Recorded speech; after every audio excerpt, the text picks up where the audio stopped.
So welcome back to Bootcamp 2021 by TechPledge. Here we are on the next video of Azure Administrator Module 2, Virtual Machine.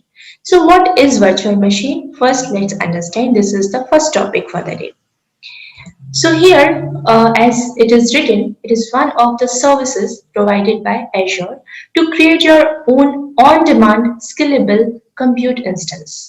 Virtual machines are generally used to host applications in customer controlled environment like OS hardening. It can be used for various ways like development and test, application in the cloud, extended data centers. So actually, what is virtual machine? For example, let's talk about very basic as you are having your own laptops and the computers. I'm also using one system here. So this is my physical machine. I can touch it, but it's not on cloud. Whatever is there, it is completely physical. For example, sometime I'm in need of increasing my RAM, or sometime I'm in need of increasing my storage. Sometime I'm in need of another OS that I'm not having. I'm working on Windows, and within 5 minutes, I just want to shift to the Linux operating system, right?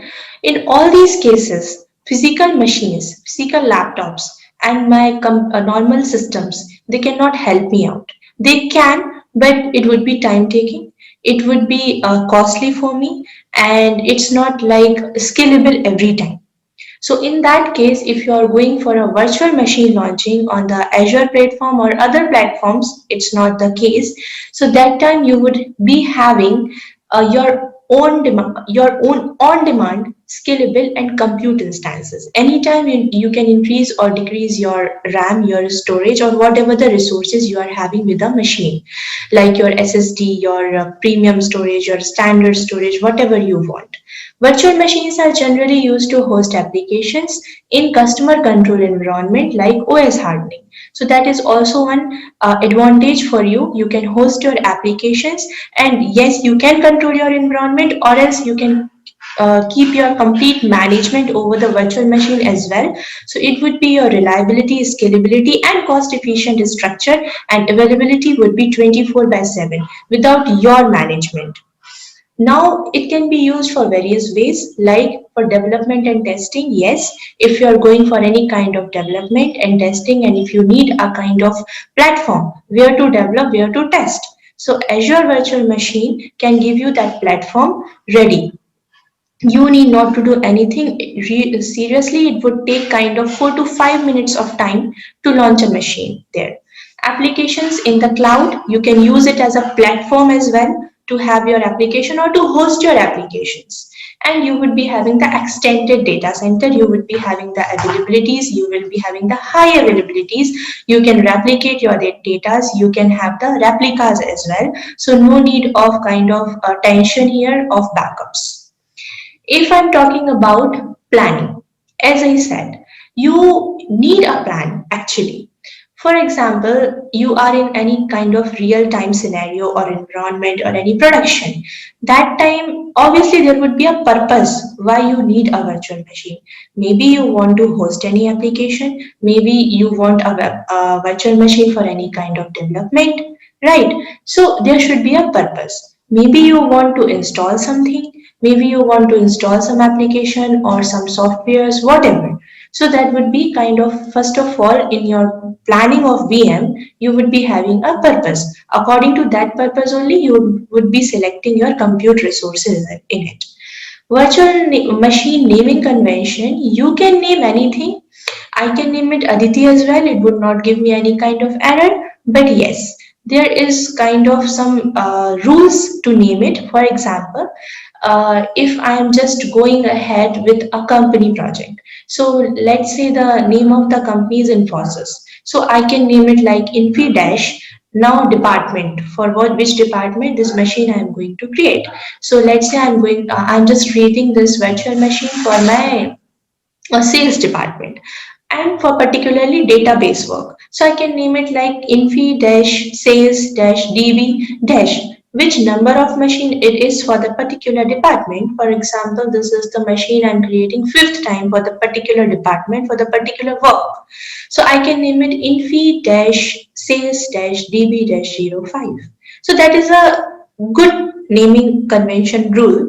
If you are giving anything that can also work, that would not give you error, but that is not a true way or the real way to name it.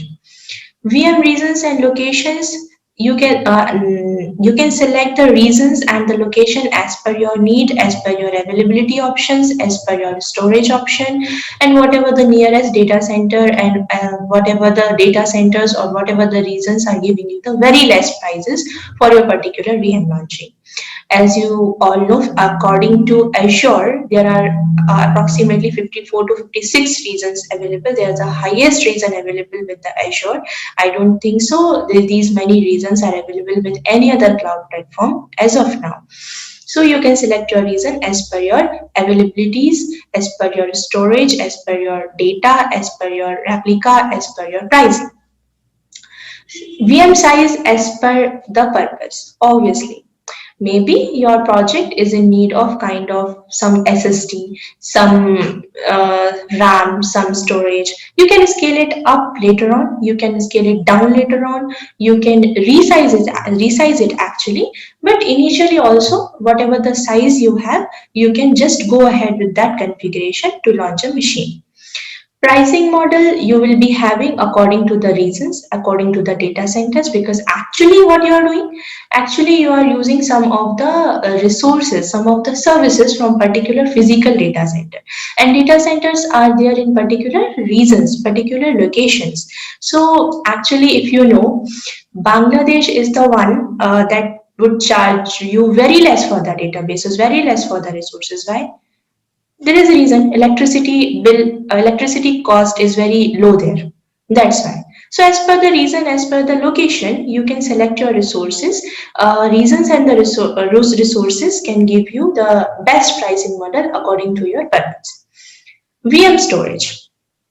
I already have discussed about different types of storage and the data architecture in my data architecture module.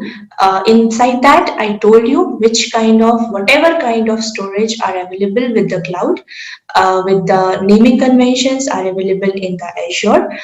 If you are in need of unlimited storage, if you are in need of any kind of limited, if you are in need of file data, if you are in need of blob, many things I discussed with you. What is drive, what is disk, what is shareable, what is not. So here VM storage, basically with the virtual machine, you would be having the drives. So you can select accordingly, according to your purpose, and you are having the premium and the standard. So let me to clear you. I already have discussed in my data architecture what is premium storage, what is a standard storage, what is redundancies. So normally VM is having with storage that is disk. Disk would give you drives in your machine, virtual machine. Drives can have file data that is not shareable. So actually, disk cannot give you more redundancy as per like only local redundancy it can give you, local LRS, okay, local redundant storage. Either you are selecting premium or you are selecting standard here, both can provide you only LRS. So that is a limitation you can say, but this nature is that only. OS for the VM, yes, that cannot be changed again and again. So just go ahead with kind of operating system which you need for your particular VM launching. Either it can be Windows or it can be Linux, it can be Unix, whatever, CentOS, Ubuntu, whatever you want. So normally images are there that are containing the particular image or of the kind of OS, image of application. So here you need an image of particular OS on which you want to have your virtual machine. So plan accordingly. Let's wrap up for the day. Keep me following up with the next video. I will be discussing about the next slide. So please keep me following up. Thanks for the day.